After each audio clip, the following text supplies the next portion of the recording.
우리도 함께 1월의 말씀을 암송하시면서 하나님 앞에 예배자로 나아가시겠습니다. 일어나라 빛을 발하라. 이는 내 빛이 이르렀고 여호와의 영광이 내 위에 임하였음이니라.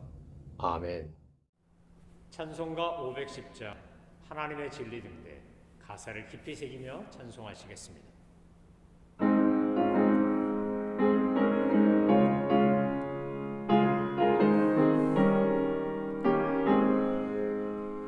하나님의 진리 등대 길이 빛나니 우리들도 등대되어 주의 사랑 비추세. 우리 작은 불 켜서 험한 바다 비추세.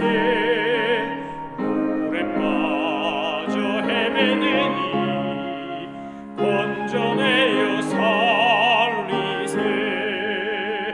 죄의 밤은 깊어가고 성난 물결 설렌다.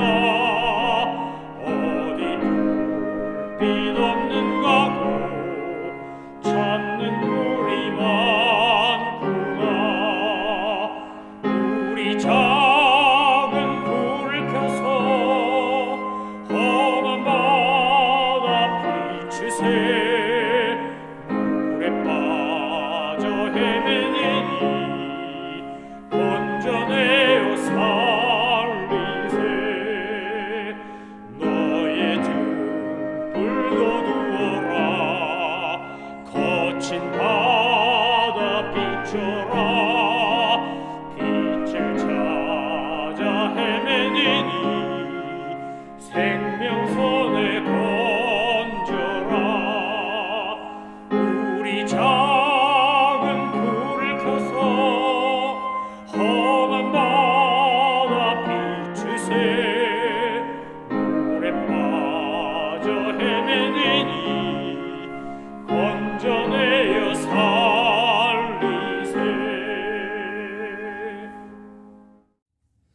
하나님께서 오늘 우리에게 주신 말씀은 요한계시록 14장 14절부터 20절까지의 말씀입니다.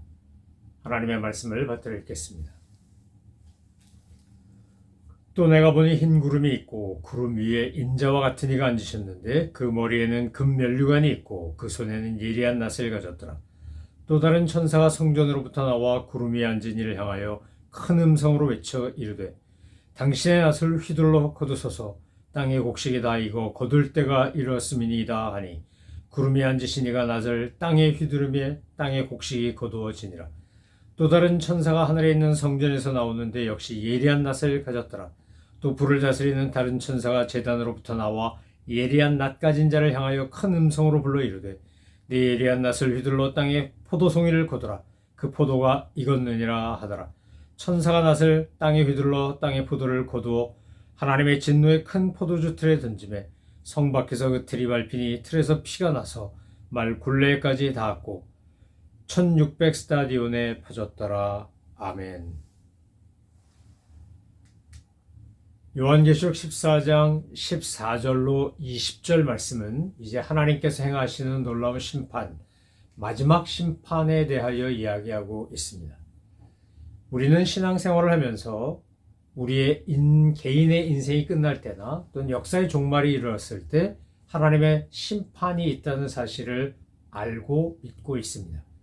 하나님의 심판이 있다라는 것을 아는 것, 결국 종말 신앙의 아주 중요한 내용이고 핵심인데 그것을 알면 우리가 이 땅에서 사는 삶에서의 모습도 달라지고 결국 우리가 이 땅에서 사는 그것이 하나님 앞에서 평가받게 될 거라는 것을 기억하게 됩니다.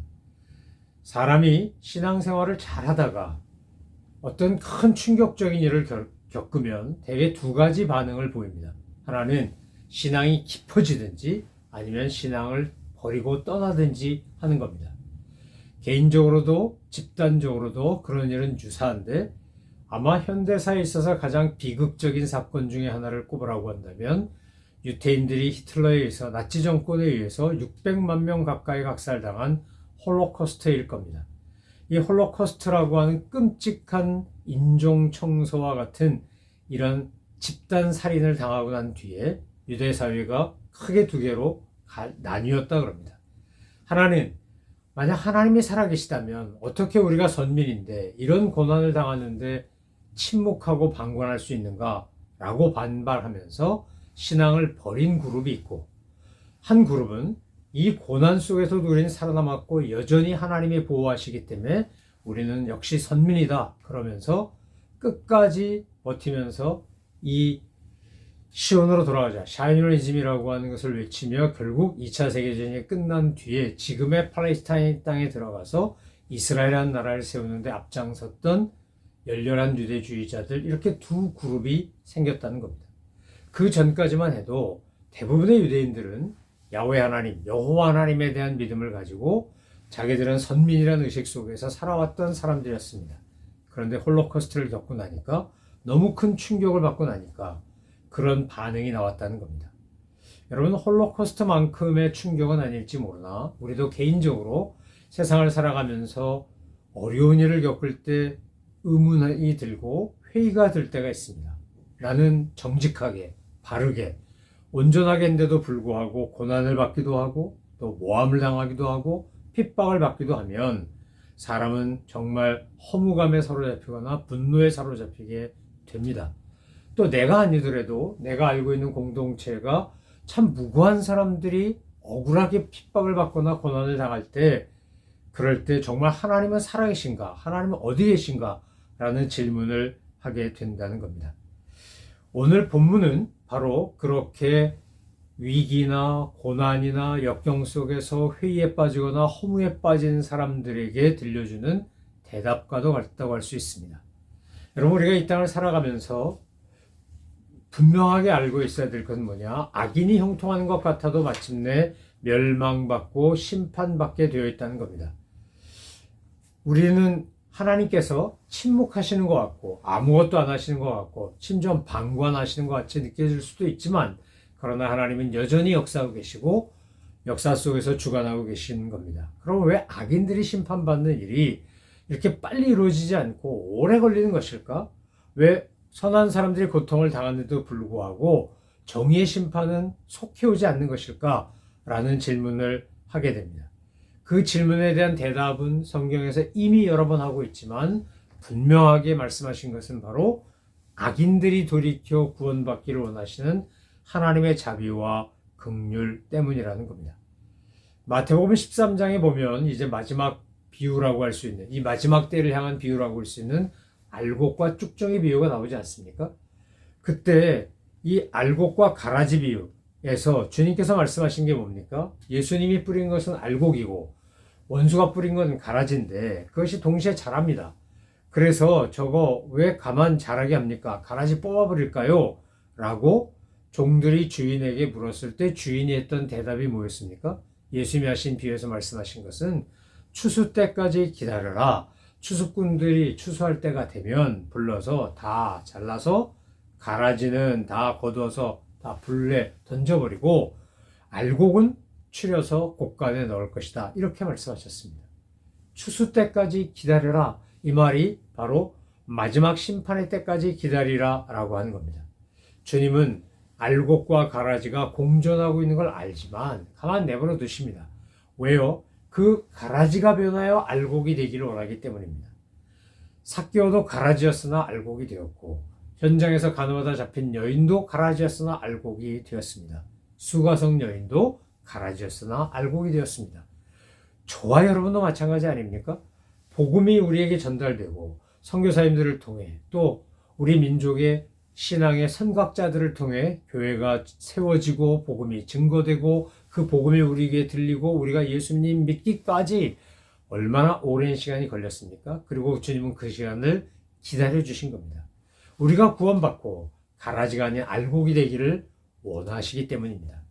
그러나 분명한 것은 반드시 하나님의 심판은 있고 그 날은 찾아온다는 겁니다. 오늘 본문에 보면 흰 구름이 있고 구름 위에 인자와 같은 이가 앉으셨는데 그 머리에 금면류관을 썼다. 우리 구세주 예수님을 상징하는 거 아니겠습니까? 스테파노라고 하는 건 경기장에서 우승한 사람이 쓰는 면류관이고 디아데마라고 하는 것은 왕이 쓰는 면류관이라고 했습니다. 오늘 예수님은 왕이 쓰는 금면류관을 쓰고 지금 이제 구름 위에 인자와 같은 이가 앉으셨다라고 하는 표현 속에 나오는 바로 그분으로 계신 겁니다. 근데 그 손에 뭘 가졌다고 되어 있습니까? 예리한 낫을 가졌다고 되어 있습니다. 예리한 낫을 가져서 그 낫을 휘둘러서 거둘 때가 되면 땅의 곡식을 다 거둬 드린다는 겁니다. 추수할 때가 되면 반드시 추수하신다는 겁니다.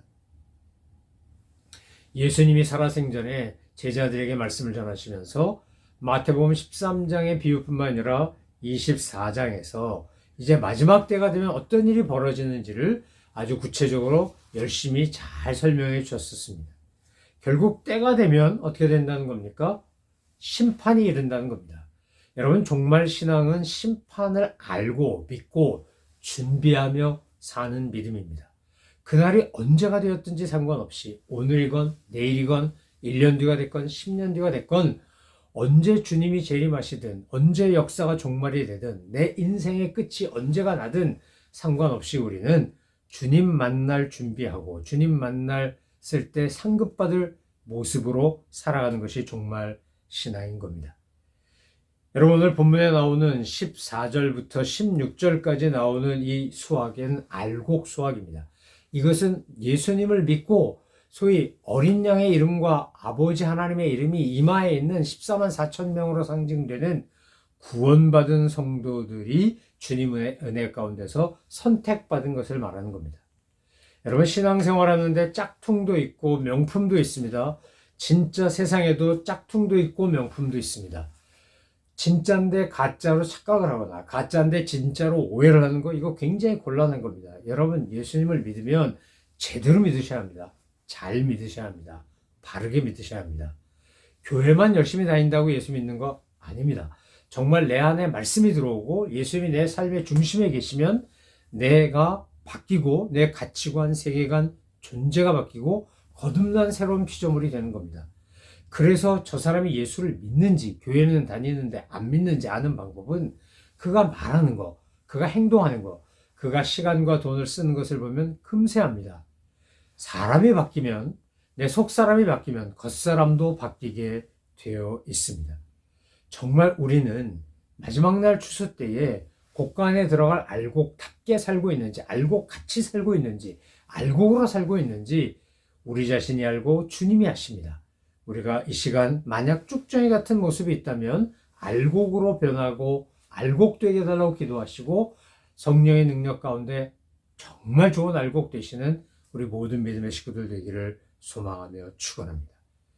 이제 16절 이하에 나오는 17절 이하에 나오는 이 포도송이 추수에 관한 이야기는 이건 요엘서에서 나오는 것을 인용한 것입니다. 자, 이 요엘서에 보면 어떻게 되어 있습니까? 낫을 가지고 곡식을 추수하고 포도를 추수하고 그래서 포도주 틀에 가득히 차고 그것을 막 밟아서 익히는데 그 포도주 독이 넘친다고 했습니다. 그것은 그들의 악이 크기 때문입니다.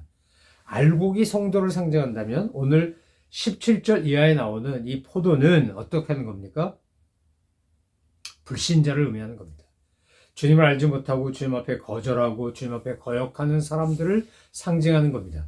그래서 하나님의 심판 때가 마지막 때가 되면 그 악한 포도송이들을 거두어 들여서 이제 20절 말씀에 보니까 성 밖에서 그 틀이 밟히니 틀에서 피가 나서 말 굴레까지 닿았고 1600 스타디온에 퍼졌다 이렇게 되어 있습니다.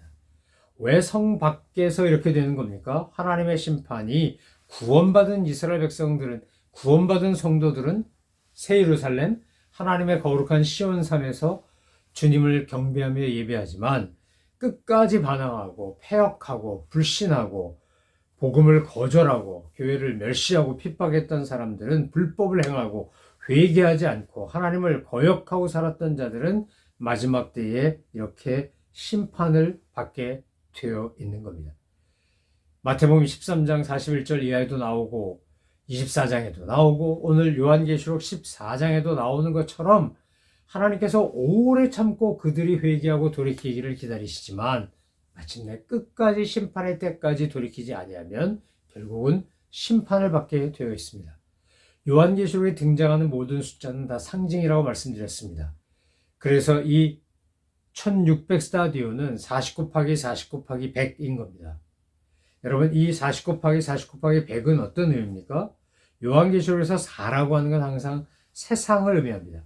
열이라고 하는 건 인간의 완전수입니다. 그러니까 온 세상입니다. 온 세상 곱하기 온 세상 곱하기 100은 꽉 찼다는 것을 의미하는데, 이 충만하다는 의미니까 온 세상에 악이 꽉 차고 죄가 충만했을 때 하나님의 심판이 임하게 될 텐데, 그 심판이 임하게 되면 그 틀에서 피가 나는데 말 굴레까지 닿았다는 겁니다.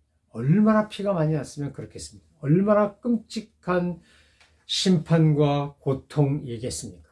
그래서 우리가 이 알곡추수와 포도추수를 보면서 우리가 스스로 우리 자신에게 성찰하며 또 살펴보며 해야 될 질문, 다른 말로는 사명이 있습니다. 그것은 먼저 나를 점검하는 겁니다. 나는 하나님 앞에서 추수 때가 되었을 때 곡간에 들어갈 알곡인가 쭉정인가 아니면 포도송인가. 만약에 내가 아직도 쭉정이거나 가라지거나 또 포도송이 같다면 속히 회개하고 돌이켜서 주님이 기뻐하시는 알곡이 되도록 14만 4천 명으로 상징되는 구원받은 성도가 되어 새노를 부르며 주님을 찬양할 수 있도록 거짓말이 없고 흠이 없고 여자와 함께 더럽히지 아니한 순결한 자로 처음 익은 열매로 하나님께 예배드리는 어린 양께 속한 자가 되도록 그렇게 주의 은혜를 구하며 성령의 도우심을 구해야 할 것입니다. 그리고 그렇게 되어야 될 것입니다. 뿐만 아니라 내가 이제 알곡이고 하나님의 백성이고 예수님의 제자고 어린 양에게 속한 자고 거짓이 없고 흠이 없는 자고 또 주님 앞에서 더러워지지 않은 순결한 자라면 그렇지 않은 사람들을 바라보며 우리가 안타까워하고 애통해하며 그들에게 열심히 복음을 전해야 하는 것입니다. 그들을 위해서 기도하고 그들이 구원받도록 하나님의 놀라운 은혜와 능력을 구하며 열심히 전도하고 선교해서 그래서 한 영혼이라도 그렇게 짓밟히며 나가는 포도송이가 아니라 곡간에 들어갈 알곡이 될 수 있도록 열심히 복음 전하고 주의 은혜와 사랑을 전하는 우리 모두가 될 때 주님께서는 영광을 받으시고 수많은 사람들은 마지막 추수 때에 마지막 심판 때 구원받은 기쁨과 감격으로 우리를 보면서 당신 때문에 내가 구원받았고 당신의 수고와 노력과 기도 덕에 내가 이렇게 구원받아서 이젠 어린 양 예수를 찬양하는 14만 4천 명이 되었습니다. 이렇게 고백할 수 있도록 최선을 다하여 복음 전하고 사랑 전하는, 그래서 구원의 길로 인도하는 우리 모든 믿음의 식구들 되시기를 주님의 이름으로 축원합니다. 기도하겠습니다. 하나님 아버지, 알곡 되게 하옵소서. 여자와 더불어 더럽히지 아니하며 순결하며 어린 양께 속해 있으며 주님 그 입엔 거짓이 없고 흠이 없는 존재가 되게 하셔서 마지막 추수의 때에 주님 칭찬받고 인정받고 수고했다고 착하고 충성된 종이라는 그런 주님의 아낌없는 격려의 메시지와 함께 알곡으로서 곡간에 들어가는 저희들 다 되게 하여 주옵소서. 가라지도 쭉정이도 포도송이도 되지 말게 하시고 우리 자신이 거듭난 온전한 새로운 피조물이 될 뿐만 아니라 우리 주변에 있는 이들도 더 이상 가라지로 쭉정이로 또 포도송이로 살지 아니하고 알곡되게 만드는, 복음을 전하고 사랑을 전하고 은혜를 전하는 축복의 통로가 되어 복음의 증인이 되어 하나님께로 잃어버린 영혼들을 되돌리는 찾아오는 저희들 다 되게 하여 주옵소서. 감사드리며 예수 그리스도의 이름으로 기도 올려옵나이다. 아멘.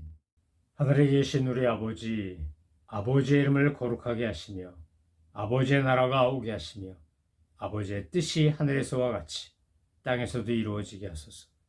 오늘 우리에게 일용할 양식을 주시고 우리가 우리에게 잘못한 사람을 용서하여 준 것 같이 우리 죄를 용서하여 주시고 우리를 시험에 빠지지 않게 하시고 악에서 구하소서.